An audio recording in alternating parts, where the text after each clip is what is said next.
Om Namo Bhagavate Vasudevaya. Om Namo Bhagavate Vasudevaya.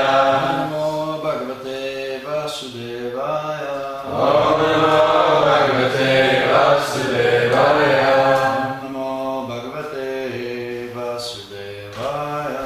Om Namo Bhagavate Vasudevaya.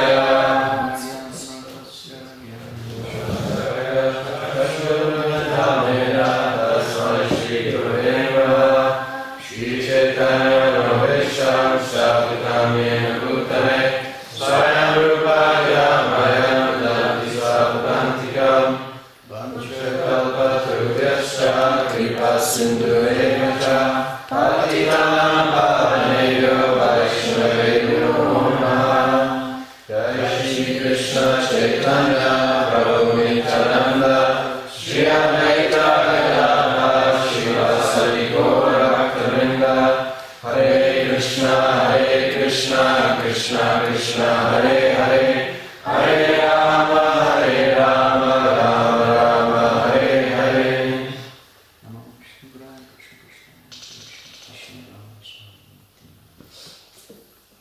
So we've got previous Sunday morning classes. My initial idea was to do with chanting. I wanted everything to relate to how we chant and moods behind chanting, so the 10 offences. Which there were some requests then for different types of classes which I hadn't planned on getting into, because the plan was, okay, everything focused on internal development in our chanting practices.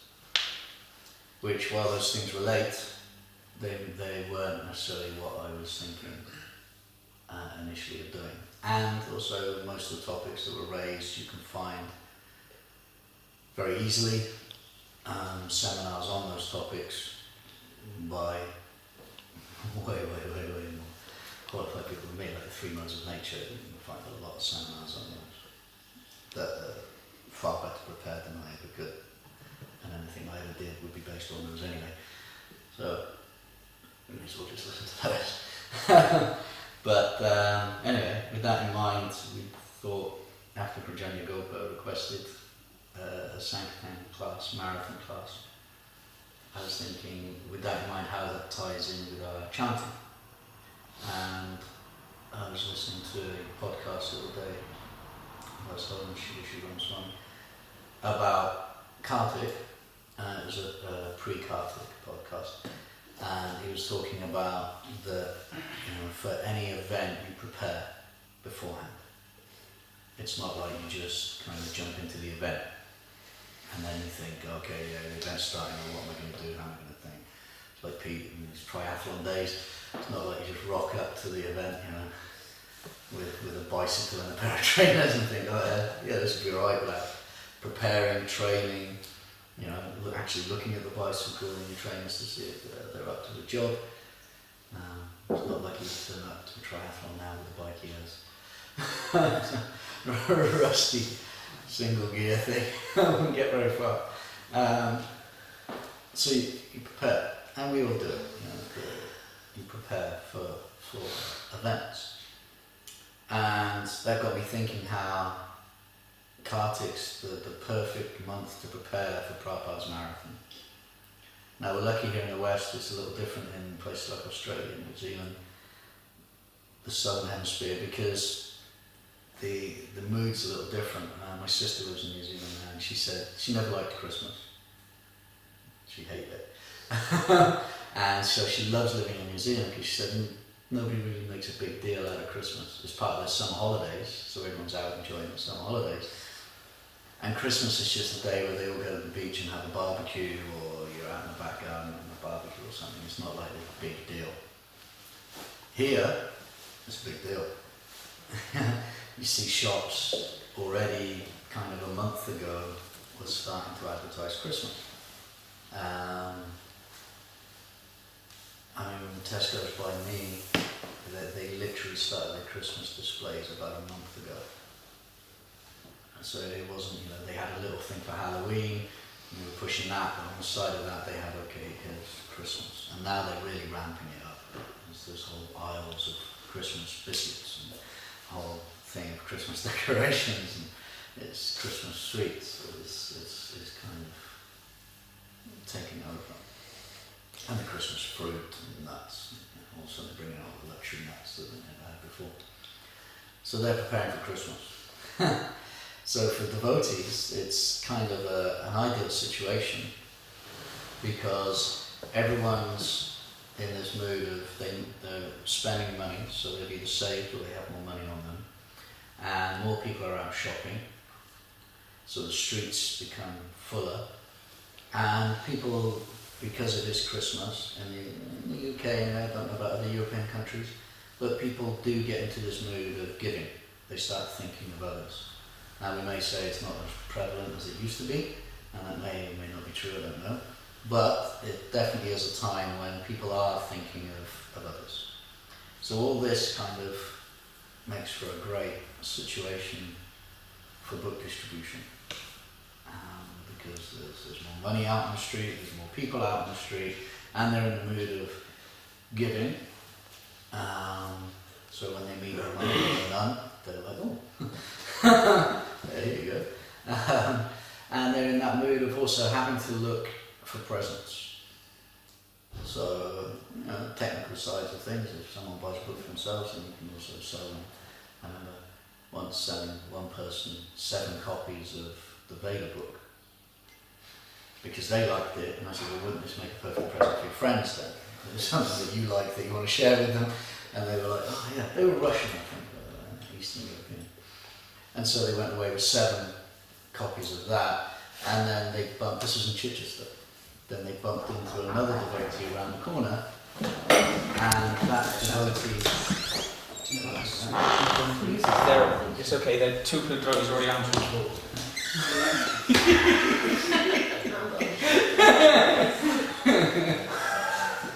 So then they went around the corner and met another devotee who saw them with the Vedas and then decided to sell them Bhagavatams.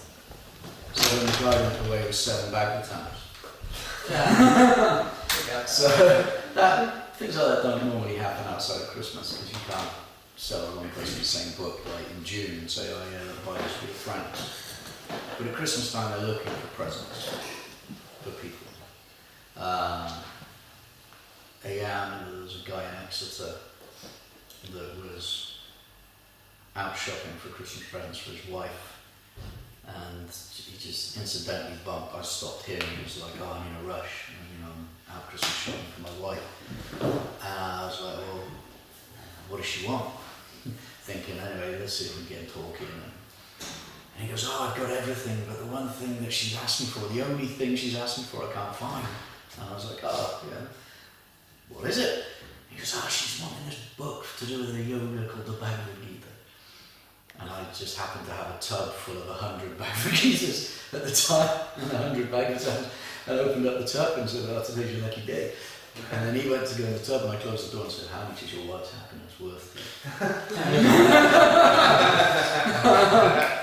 I said, "How much are you spending on it? This is the one thing she asked for. How much are you going to spend on it?" So anyway, he didn't give all £300 that he had. But he did give 50. So times like that don't happen outside the marathon, very rarely. So we can see it is a special time, just a material situation of people out looking for presents, looking for things. And also, put in with that, you have Krishna. So if you have one time of the year when the devotees are more focused on book distribution than any other times of the year, their internal motivation is more because they want to please Prabhupada more than normal. And it's a marathon, so you have that intense focus when all other things move to one side, other responsibilities, other activities. And it's the one time a year when you think, okay, let's really go for it, let's put more planning into it, more preparation. Then Krishna makes arrangements also, because he's reciprocating with that desire. Now, we may have all experienced different situations like that, where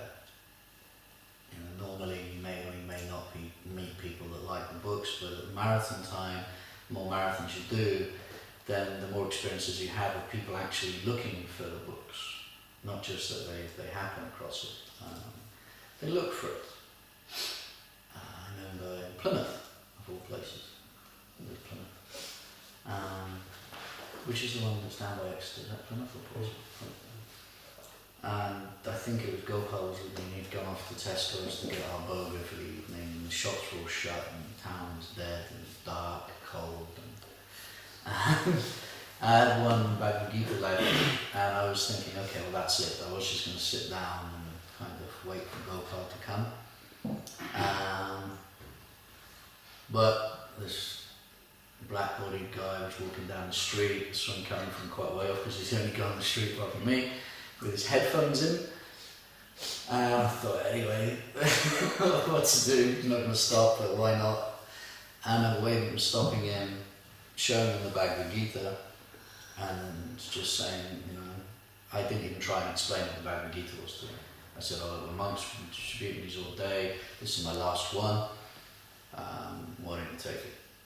And he kind of smiled and said, listen to this, and I'm thinking, here we go, there's going to be some rap or something. And it wasn't, he was listening to a seminar by some impersonalist who was popular, Osho, I think it was. And he was talking about Bhagavad Gita. And this guy was literally walking down the street listening to this lecture on the Bhagavad Gita, thinking, I should maybe get a copy of this. Now, things like that don't normally happen. Well, not to me anyway. Not when you're out on normal Sankirtan, it's normally a quick experience, and you have to kind of, people are like, you may get them interested, you may not, and then they go. And then they may read the book, but it's very rare you meet people that are genuinely looking for it. Now, we may all have been those people at one point, when we were out in the street, and we may have been thinking, I'd like to know more about spiritual life, or I'd like to read this book, I'd like to read that book. But Jari was sitting on a park bench, already reading Bhagavad Gita or something he got from the library or something. Yeah. So that kind of thing's rare. Rahini happens to be walking past him, and they go, and then we all go, you can't just invite people off the street to come and stay with us, you're mad.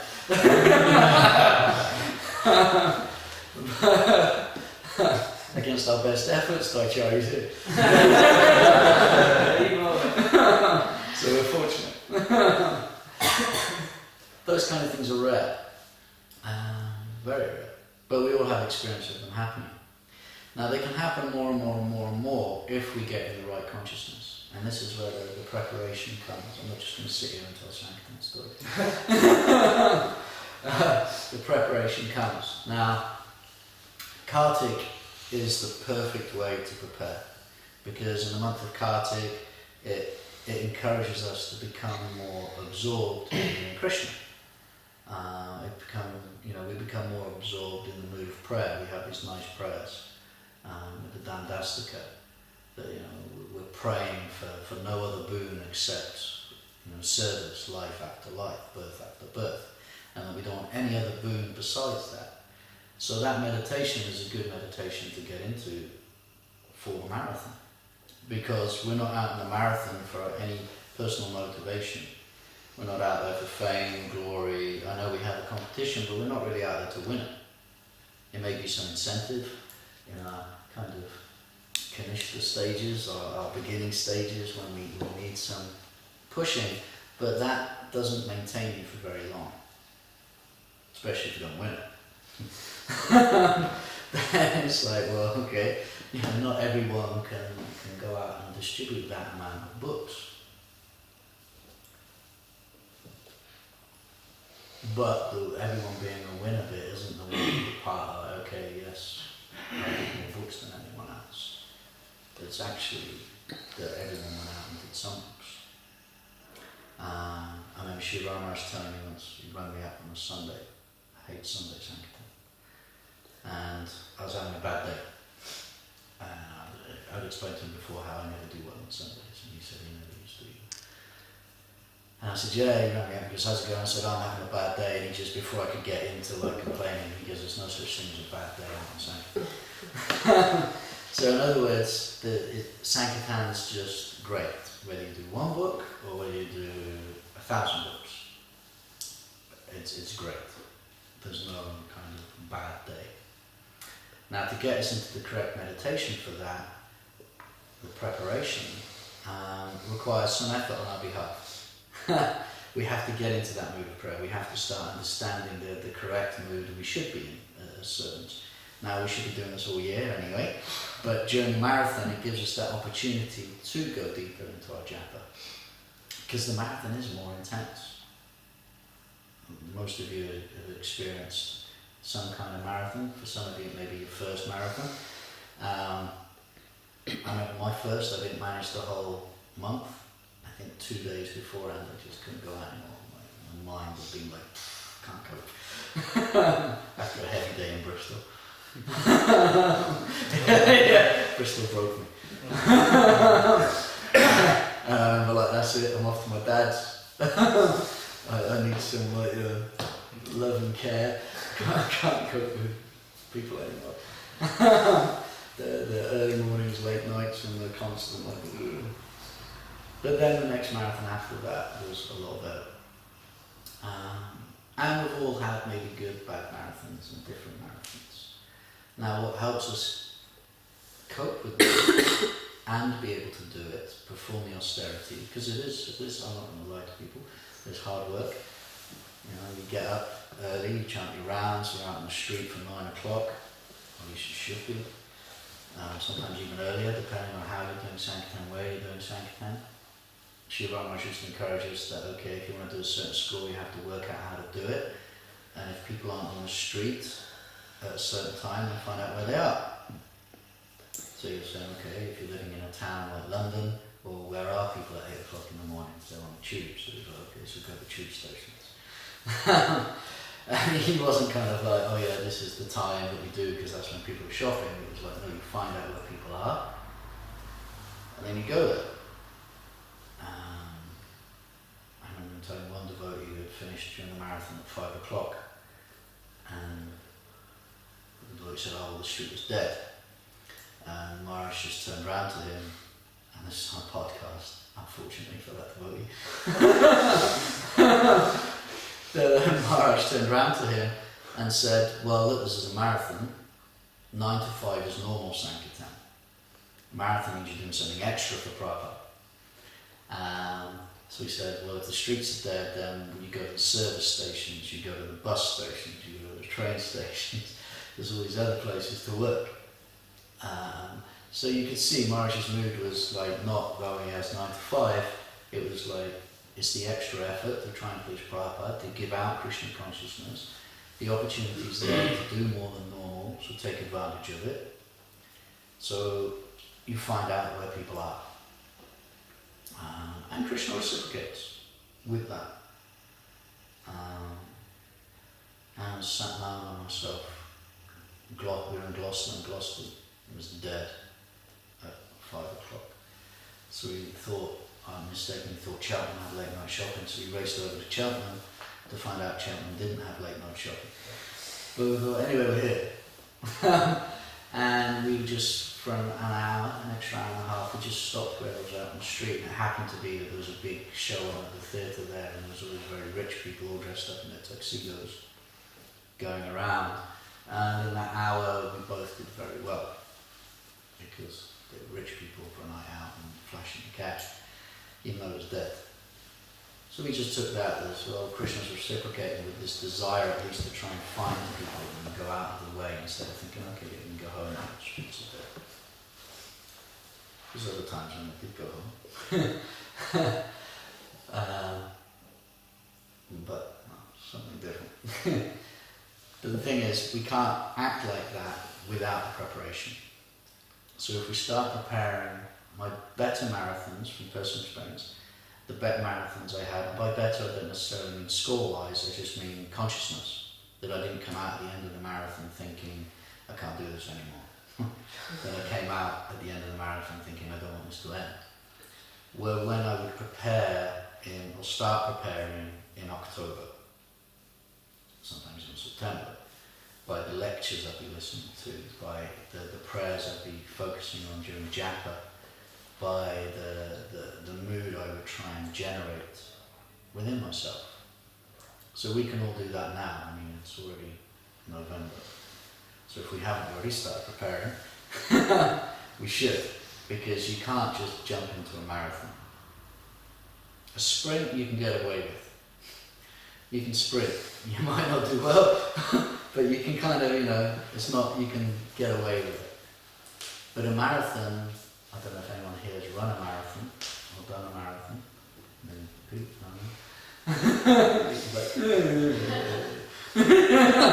But you can't just run a marathon. You can't just turn up and say, look, it's a marathon. Well, here we go. You're not going to do it. It's just not going to happen.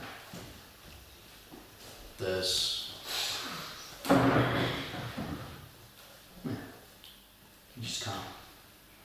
Not if you want to have a good marathon, consciousness-wise. Which is what we're talking about. Because if your consciousness is good and you're in the right mood, Krishna makes the promise, well, I'll reciprocate with you.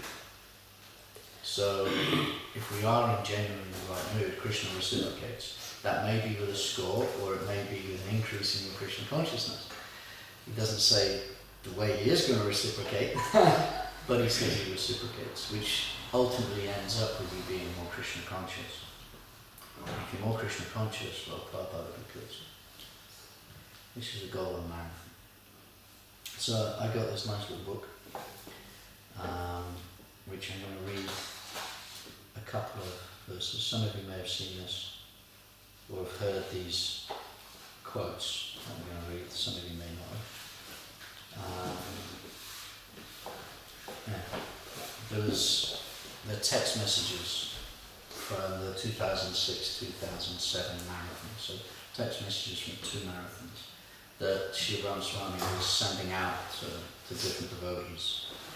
He started sending them out in 2005 to certain disciples, and they started sharing them to everyone else. And so then people started asking, well, can we do this? Can you be on that list?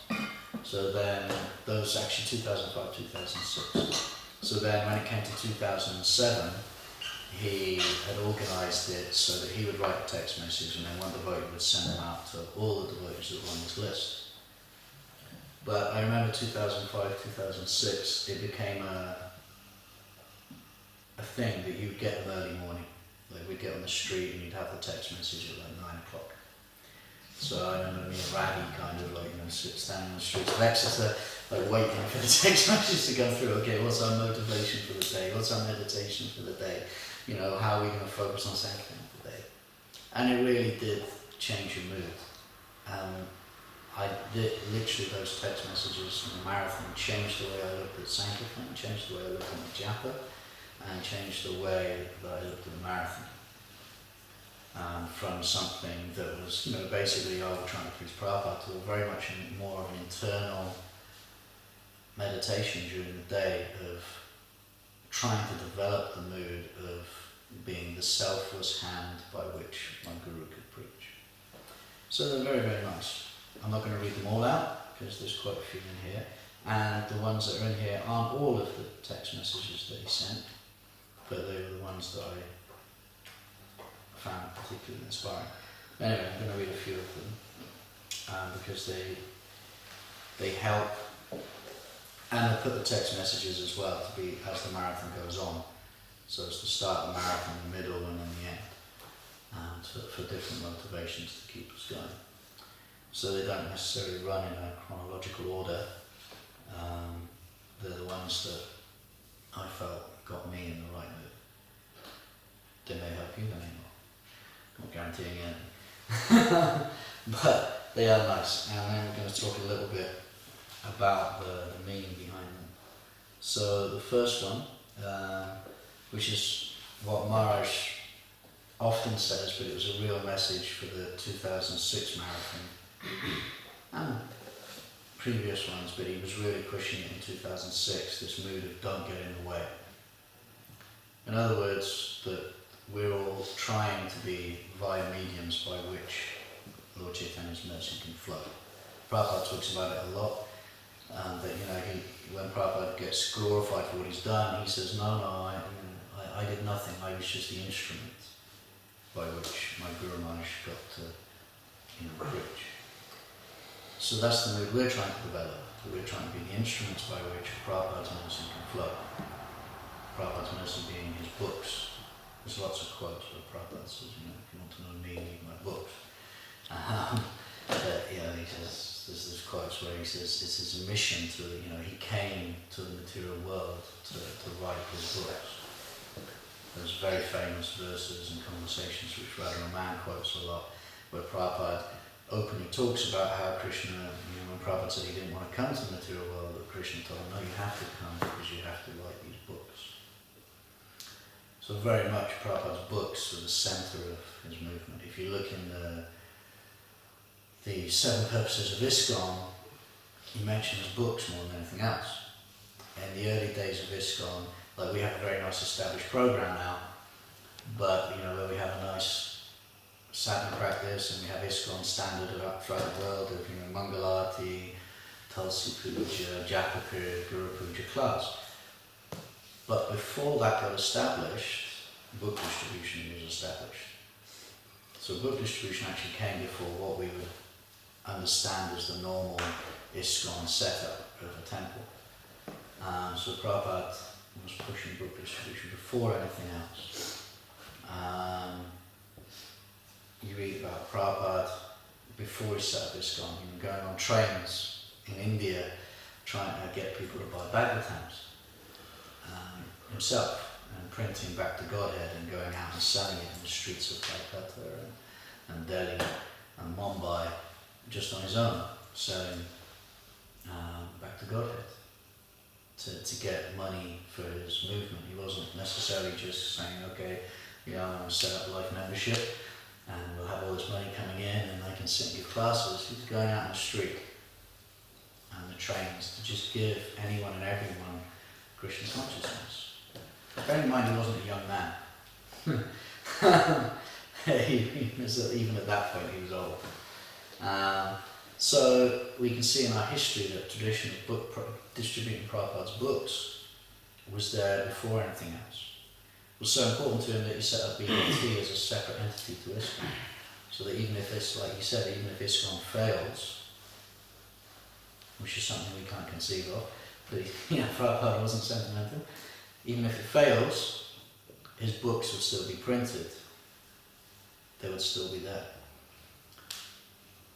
So this mood of don't get in the way is very much still following Prabhupada's mood of okay, yes, this mercy flows through his books. Don't get in the way. Now for us that means, we have so many things that can get in the way. And it starts up here. So Maharaj writes this, and this was we'd already started our marathon, but it was the day before the national marathon had started, but other devotees had already gone on. Well, Maharaj is writing here. Don't get in the way of Lord Chaitanya's mercy. We are meant to be the instruments to serve the Lord's will. Reluctance to do so or separate interest is pratishta, which drains our enthusiasm for preaching. So does everyone know what pratishta means? Okay, so in this context, pratishta means pride. It can also mean origin, but in this context, the word pratishta means that self-interest, that pride. In other words, that we want to do something. We want some acknowledgement, we want some gratification from it. We have what Maharaj says, a self-interest. And that origin comes in pride. So he's getting to the point of okay, we're as devotees trying to be the manifestations of Lord Chaitanya's will, Krishna's will. That whatever Krishna wants, we're willing to do. So we all know what gets in the way of that? Pride, false ego, the sense of, how am I going to enjoy what's in it for me? And we've been here in Tarkana's classes, Manu Shiksha classes on Tuesday evening, and he, very much been pushing that point of No, don't be in it for you. Don't think of you. Don't think of that. Always look internally and think, how can I improve? Never look externally and think, oh, they're not as good as me. In other words, don't fault find, don't look at others, but look internally. Okay, no one's as fallen as me. And he said, even that's getting in the way, because then you're thinking, well, I'm the most fallen. So he said the mood is, well, you're not the most anything. We're all insignificant. So that's not meaning that we don't see each other, we treat each other as very significant, but we look at ourselves and think, yes, well, I'm nothing special. That everything that we do, every quality that we may or may not have, comes from Krishna. And the soul's job is to utilize whatever Krishna gives in the glorification of Krishna. So this is very much there during the marathon, because we're out there trying to sell books. We may be good or we may not be so good at it. Some people have a natural sales ability, that they don't have the fear or embarrassment to be able to do certain things. Like I'm always amazed that Daichari can go into pubs and just, no problem, rock up in the pub, shaking a bucket saying, help the monk. That for me is like, my false ego wouldn't let me. Couldn't do it. And there's other things. There's some devotees talking about going door to door, and they don't have a problem going door to door. I've done door to door a couple of times, and I struggle with it because I have a mental block of how to approach it. First time I ever went out to Sankirtan, I was standing there thinking, these people don't want to be bothered and hear about religion. So there was false ego going away. Pride going away. In other words, I was thinking about, well, how am I going to be perceived? So we have to get rid of that.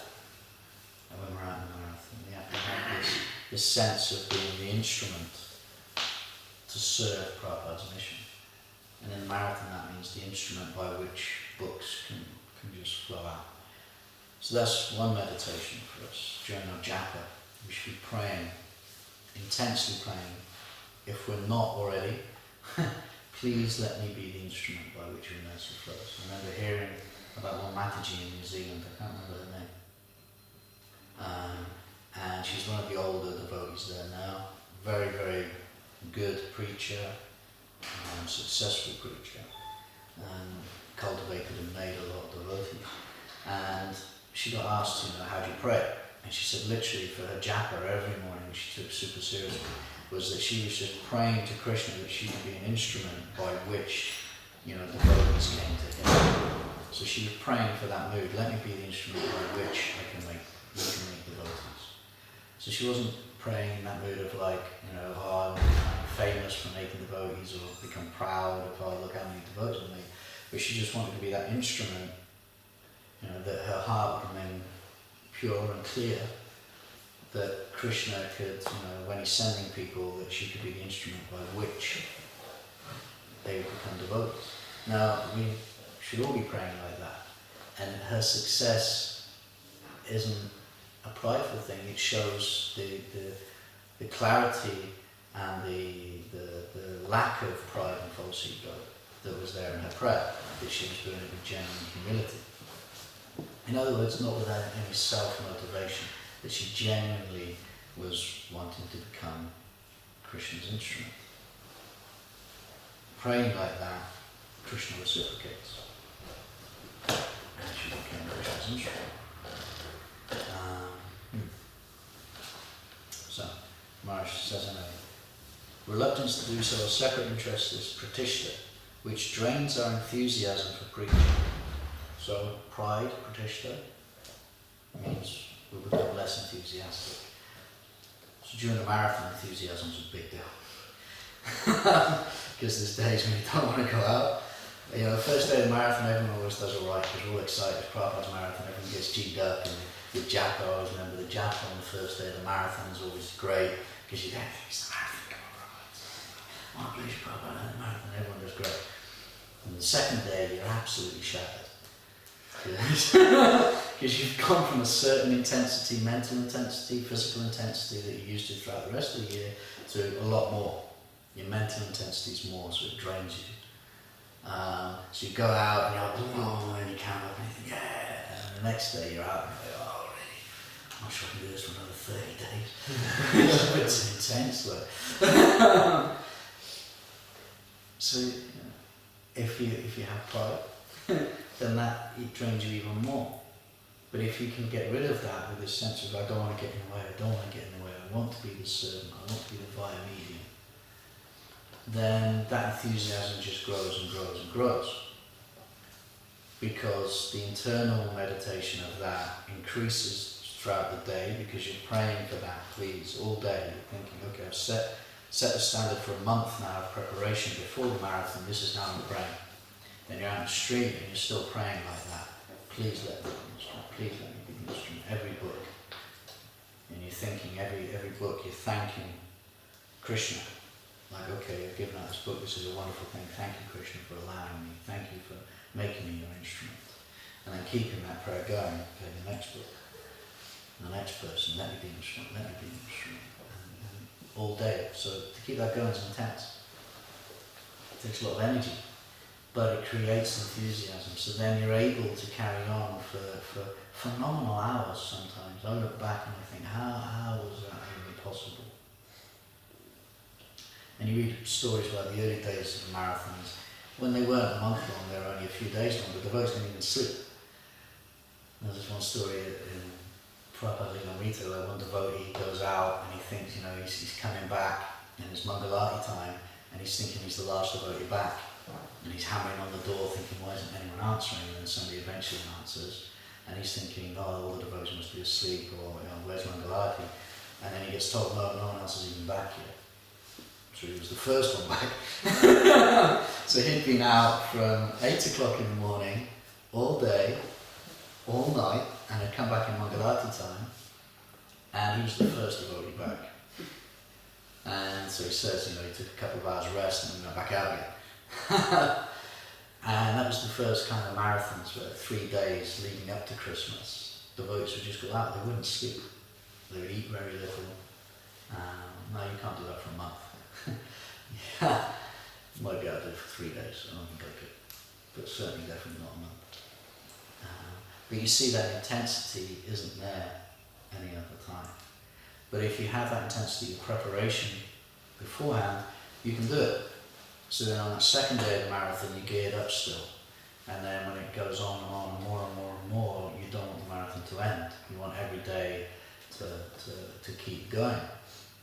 Because you're in that prayerful mood of pleading to Krishna, allow me to be an instrument, allow me to be the hand by which, Prabhupada gets to preach.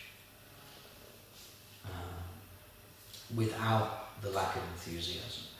So then Maharaj continues. Yesterday, Prabhupada Charan in Scotland didn't get in the way. He did a phenomenal £10,000 in one day.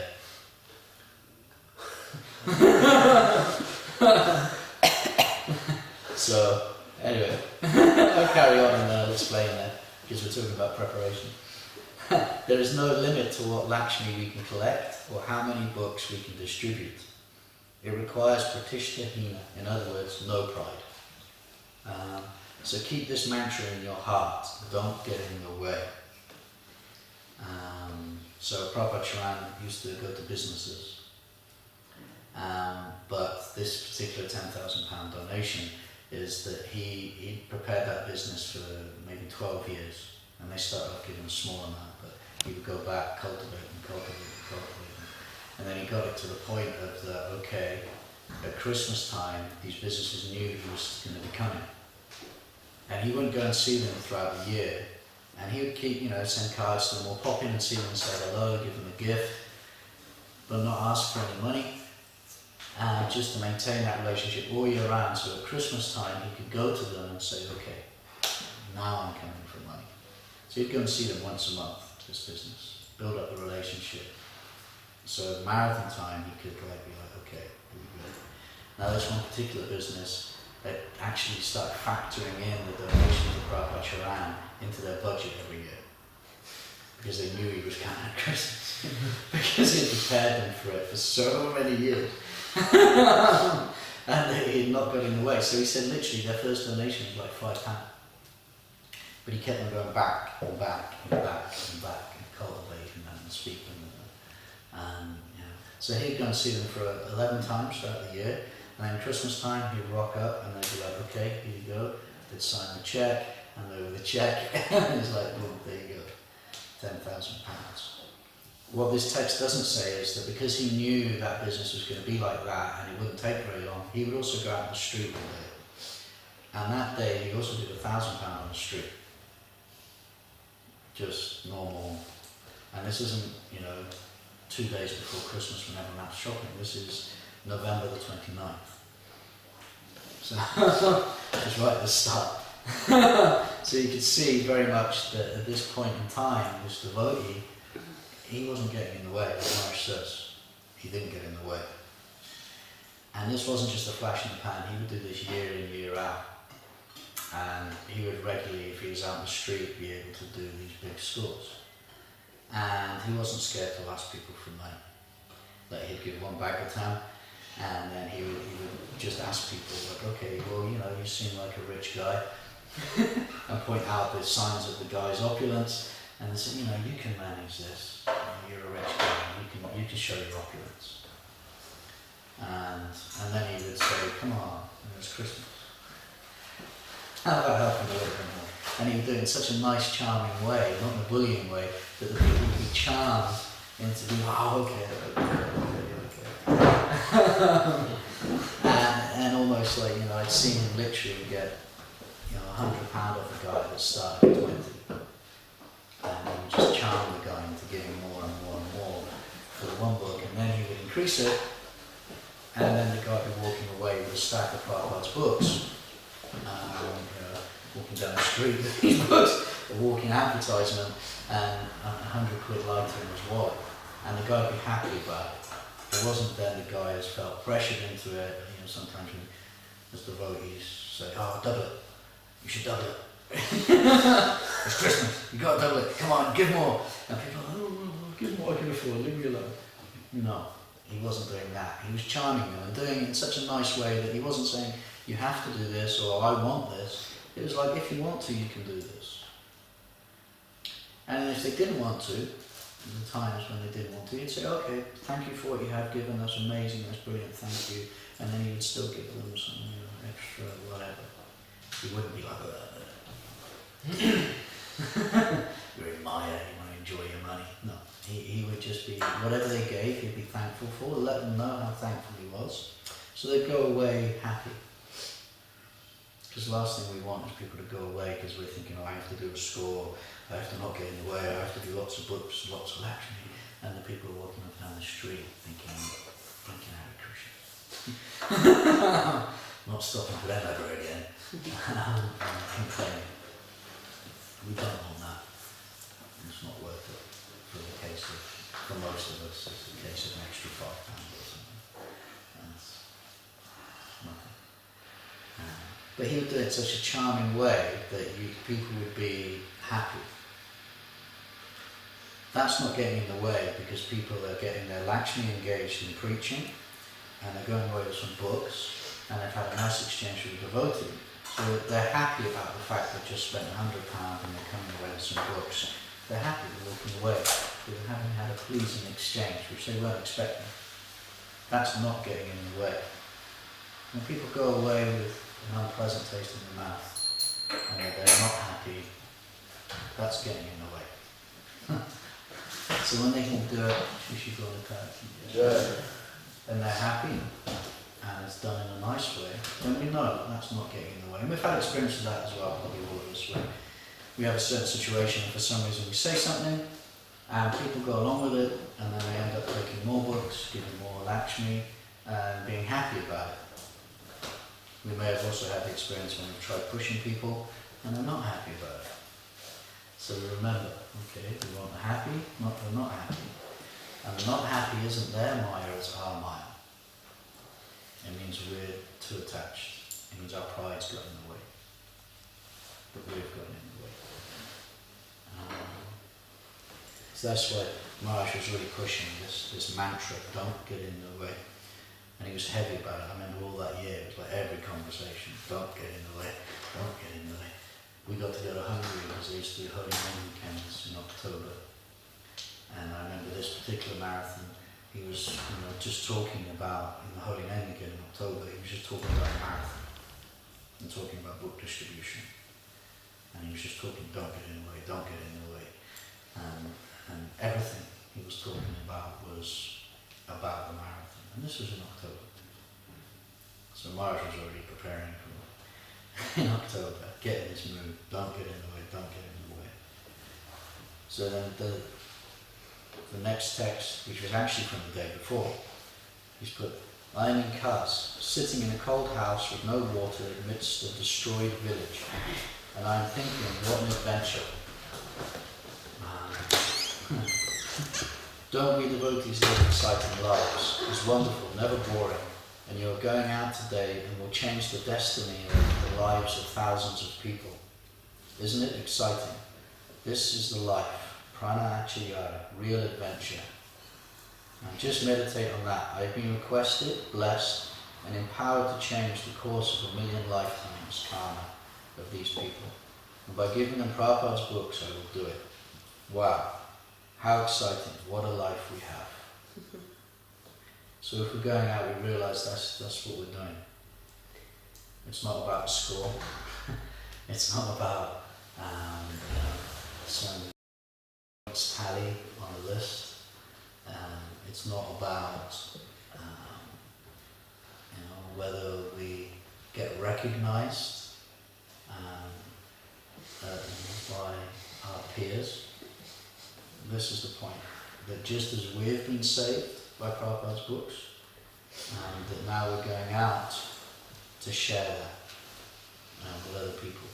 That just as we've had 1,000,000 lifetimes worth of karma eradicated by coming into contact with Prabhupada's books,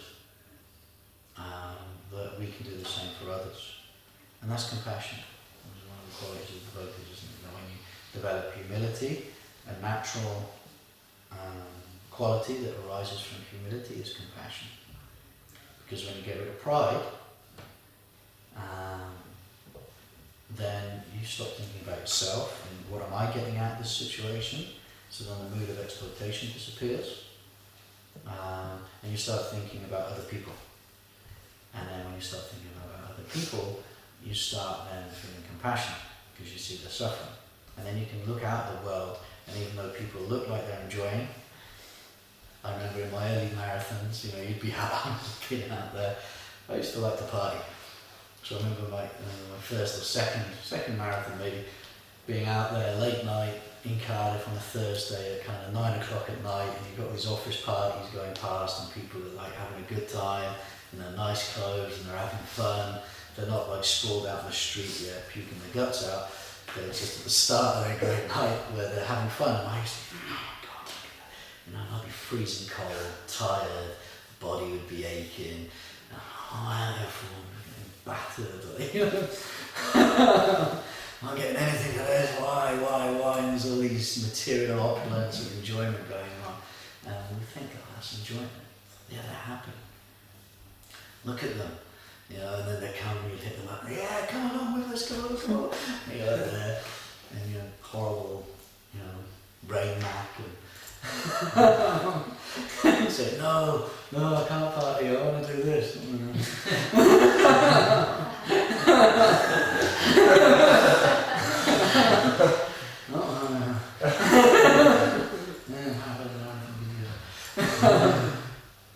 But if we prepare ourselves properly, that doesn't come, because we've naturally found the compassion that we realise, even though there's so-called material happiness, it's actually suffering.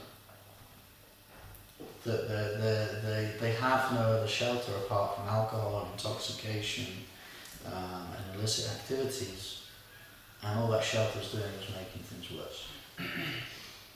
And that's what materialistic Christmas is like. It's only making things worse. So we go out there, our compassion should feel more because we can see it more and more and more. And we experience it, isn't it? People, when they're out in the streets, you meet them, they're stressed out. because they've got to think of other people. They're trying to find a present for other people. Then you see them after Christmas in the sales, and they're more stressed out because, you know, the presents that they got they didn't like. And so it's not a matter of like, oh, I don't like that present, oh well. It's the whole emotional thing of the people that they think love them don't actually know them. So they're suffering. Which is why divorce rates go up around Christmas. Because people actually, there's more divorces applied for in January than any other time of the year. Because people realise that the person that they're with doesn't know them. So we can see Christmas as suffering. It's harsh. Because of the pressure that people are under to enjoy, to have an emotional connection. And reality, which is why they all get intoxicated, is that they don't really have many intimate personal connections with people. Genuinely. So when we realise that, well, what do? Give them a book. That's our compassion. Because they've gone through that for millions of lifetimes. Millions of lifetimes of suffering can be stopped by the one book that you give them. The Prophet says even if they touch the book or read one line, it can change their life. We may not see it straight away. Like I've been book distribution solidly for 21 years, 21 marathons, and I don't know a single person that came to the temple or joined because of a book I'd given them. And I don't know how many books I've given out, or how many people I've met. But you have the faith that, okay, they've changed people's lives. I do know of people that, you know, got books because somebody else had a book. They went to a friend's house and saw one of Prabhupada's books on the bookshelf and said, oh, what's this? And their friend said, oh, I'm not really interested in it. You know, some guy persuaded me to buy it or take it. But, you know, we'll have a look. Actually, in Exeter, I don't know if there's a book I gave out or not, but because there's a few of us there. One security guard from one shop in the shopping mall there in Exeter, he came out to us at the end of the marathon because we've been going there a lot, giving out a lot of books. And he said, look, I've got 16 of these books. Because people have been leaving them on the benches. So he said, do you want them back? And I said, yeah, okay, sure. And then he turned around and said, well, can I keep one? Because he says, it looks really interesting, but I haven't wanted to take one because, you know, I didn't want it to be stealing and be lost. And, you know, I know you guys are selling them, I've been seeing you every day, but he goes, can I have one? And I was like, yeah, of course you can.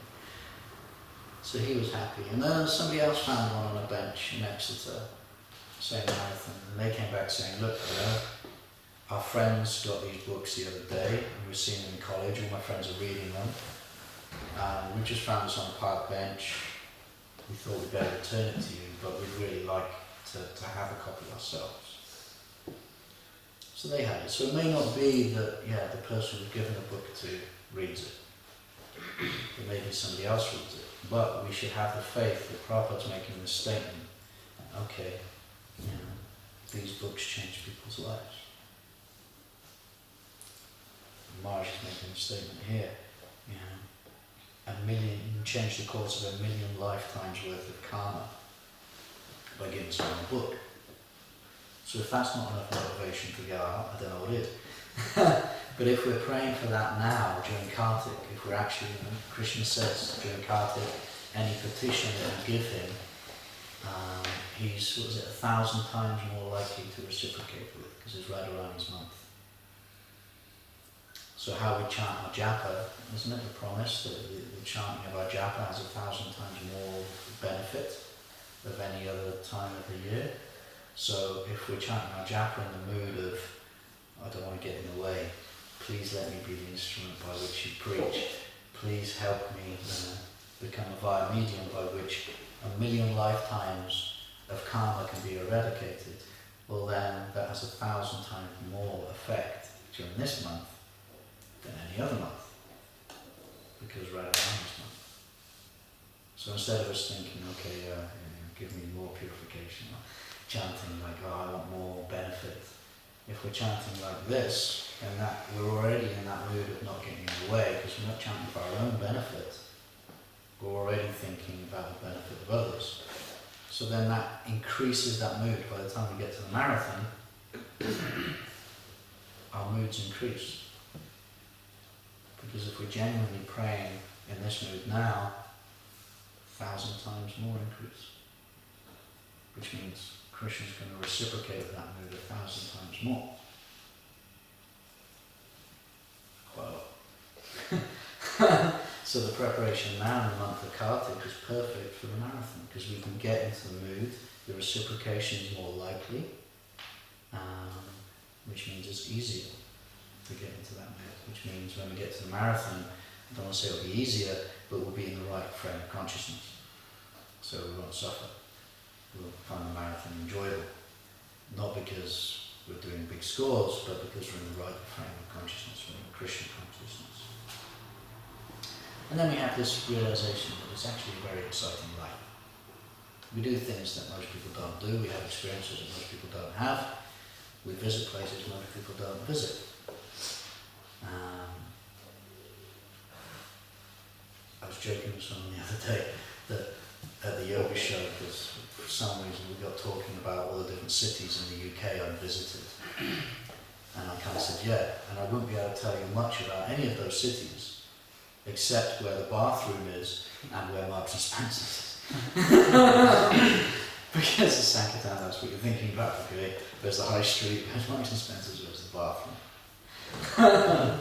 Because those tend to be the better spots to go there. But you do realise, yes, we get an adventure. If we want to travel, we travel.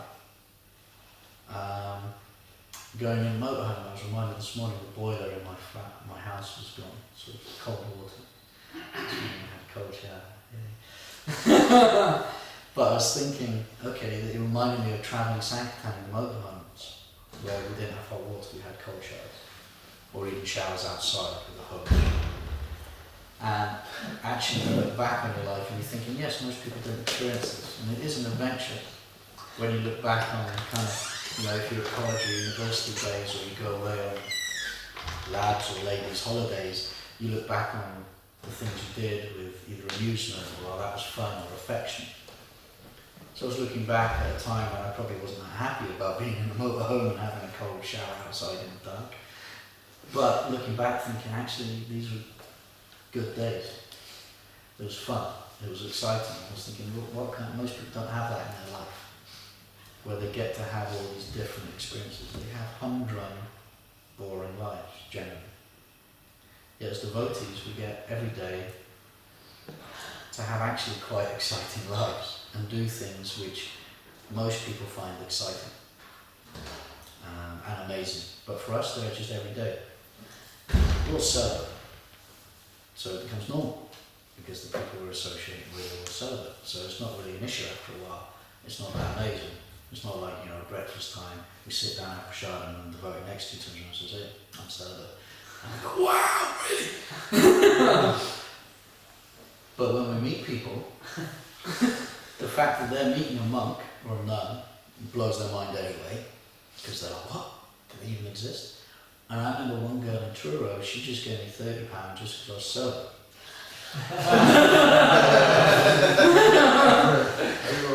She was like, you're a monk? I'm like, yeah, she was sober. I said, yeah, she's I don't know what the book's about, but I'll give her £30 just because of that. She said, that's amazing. She said, I don't know anyone that could do that. But for us it's normal. But for other people, people go on holidays all around the world, and they're like, oh, you see on Instagram, yeah, we stayed at this monastery. Yet Dayali was talking to burglars last night, and I asked, what are you doing? As he's hiding behind the bin. And he says, oh, I'm a monk, this is our monastery. So the burglars were probably walking away from, it's a monastery? It's a monk? What? What's going on? So it's an exciting life. When we actually take a step back and we think, what is our life? What they speak of spiritually, how exciting it is to change someone's life. Most people want to do that, right? most people are like, oh, if I can affect one person's life, or, you know, when they have children, they're like, oh, as long as my child's life is better than mine. I was reading one of these memes on Facebook yesterday about, and it's saying, some woman had posted it about what your father doesn't tell you, and it's like, you know, all these lists of what a father thinks. And one of them is, you know, the father thinks that he wants you to be better than him and do better than him. So people think like that. So if we're going out, here we are, not thinking, oh yeah, I want to do better than anyone else, but we're thinking we can actually change people's lives. Because that mood of I want to do better means I want that child's life to change. I want it to be a change. So here we are given the opportunity with every single book. It says here to alter the course of 1,000,000 lifetimes worth of karma with every individual that we meet.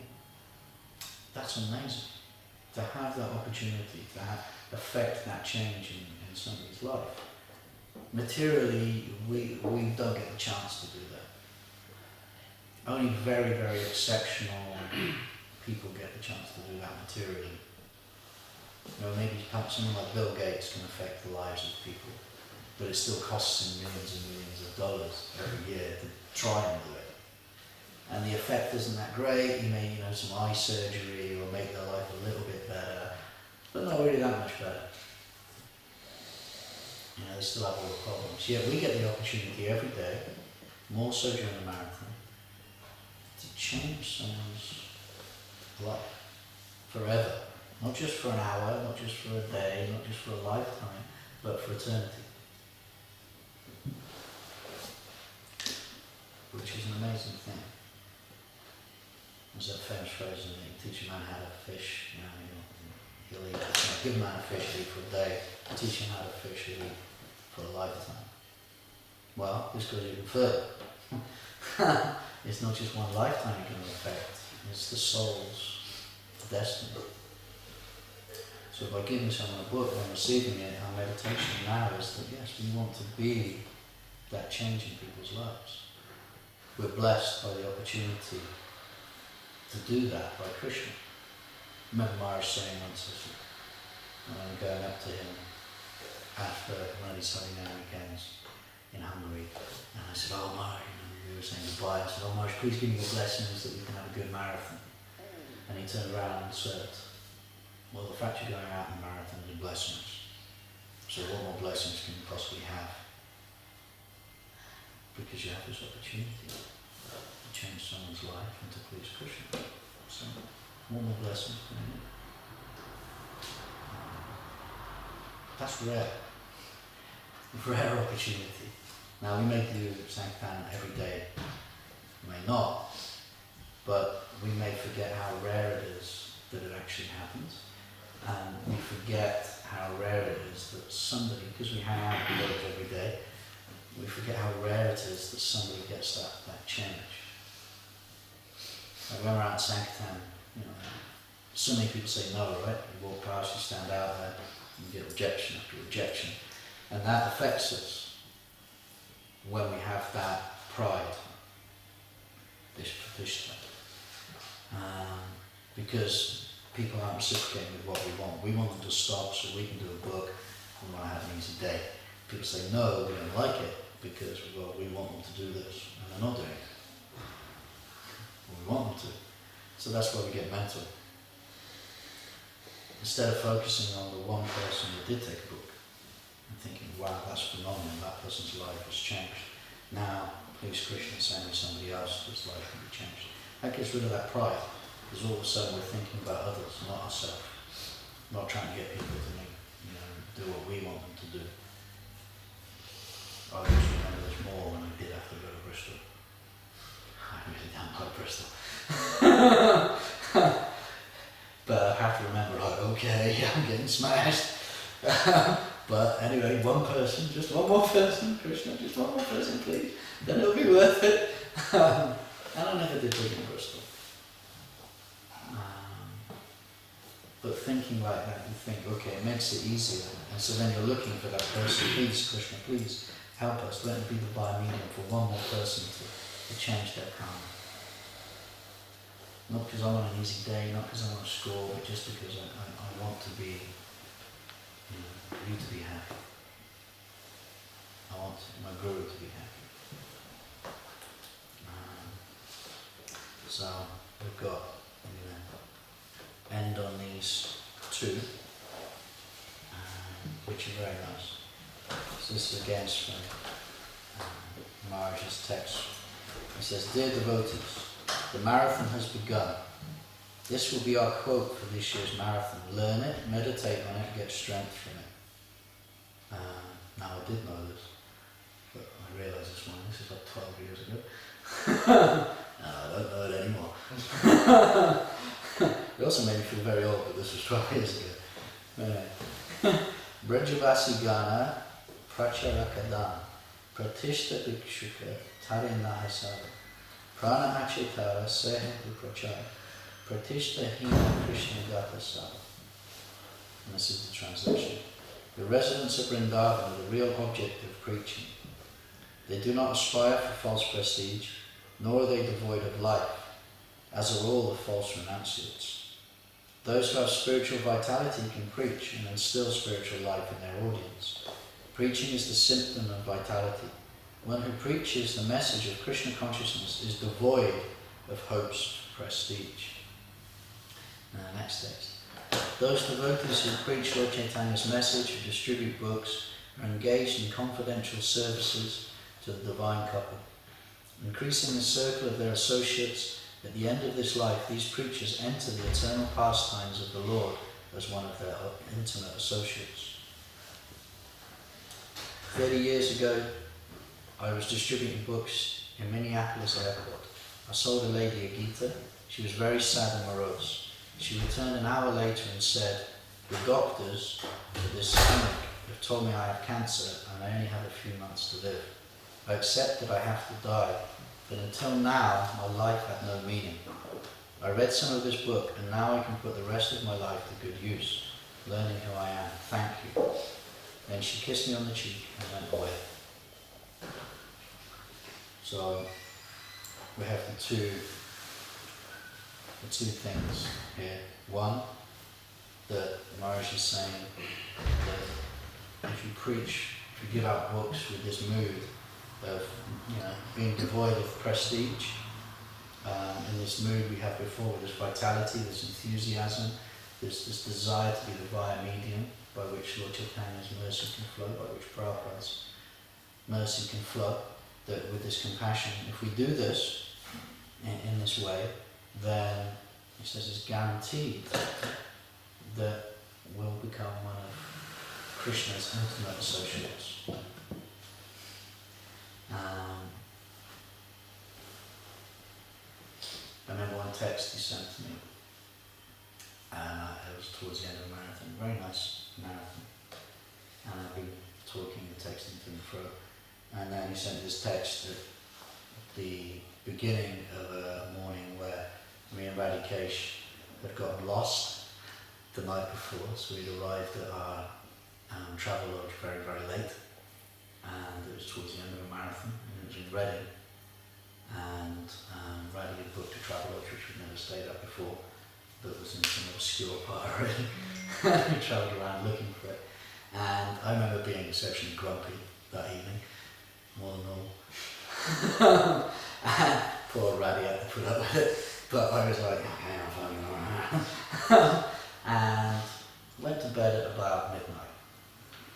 And got up very early because at that point I was very determined that okay, we have to chant all our japa before we go out, no matter what. So we got up early, 4, and I remember praying in this mood. I sent Maharaj the text from the previous day's scores and praying to him, like asking him something. Some pride was there because I'd heard some Hungarian devotees. He had said to them, "Oh yeah, let's distribute books together, life after life." And I thought, oh, I want in on that gang.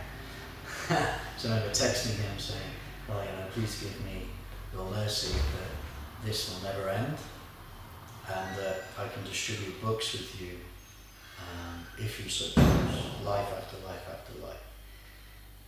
And then I was chanting my japa, I was very grumpy, half asleep, and he sent a text back saying a few things, but the one thing that stuck with me was he said, no, distribute books for this lifetime. If you distribute books just for this lifetime, then we can go back home, back to Godhead together. And that hit me. I was like, okay, kind of woke me up. And these other things. But it made me realise, yes, Maharishi's mood wasn't necessarily like, oh yeah, come back and do it. It was just make this your lifetime's mission. And he'd said this to me previously as well, when I was a very young devotee. And he said, just dedicate this one lifetime to preaching. He said, stay in one place and dedicate this one lifetime to preaching. I think I was 23 then. Which was a bit of a wake-up call, because at that point I'd heard about all these different brahmacharis which were travelling the world, doing different things, and brahmachari life, you go from one temple to another temple, visiting this, and I was like, nah, here we go. This folk got installed, just going to Saffron. What country am I after next? And then Maharshi says, stay in one place. You just give your life to preaching. I was like, no. Then the next letter I got was like, dedicate your life to helping Tarakanath preaching in Wales. I was like, Wales, really?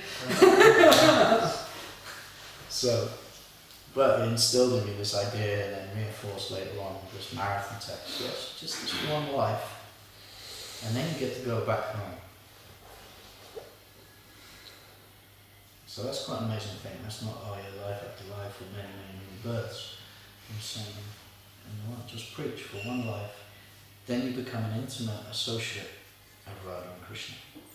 In the second half of the text, and you're changing people's lives. You're taking people back home to God with you.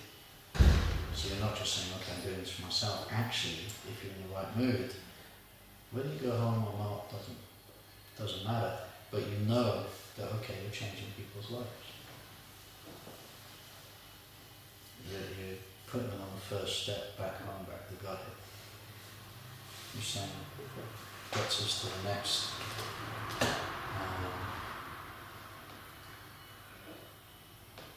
Where is it? Thing that I wanted to. Here we go. So if you need more motivation rather than just the selflessness, if we're not in that mood of complete humility and selfless service, of not getting in the way, there was this motivation which was from halfway through the marathon in 2006, December the 12th. And he says, this quote we should engrave upon our hearts. This is our ultimate desire as preachers. This is our supreme mission. So Prabhupada had made the statement previously that we should work in such a way, not that we get to see Krishna, but that Krishna sees us. So we're not trying to think, I want to see Krishna. We're like, please, Krishna, notice me, notice me. It's a nice mood that we're doing service, trying to please Krishna, in the hope that sometimes he'll glance at us. So this continues that mood. It's a quote from Srila Parbhupada.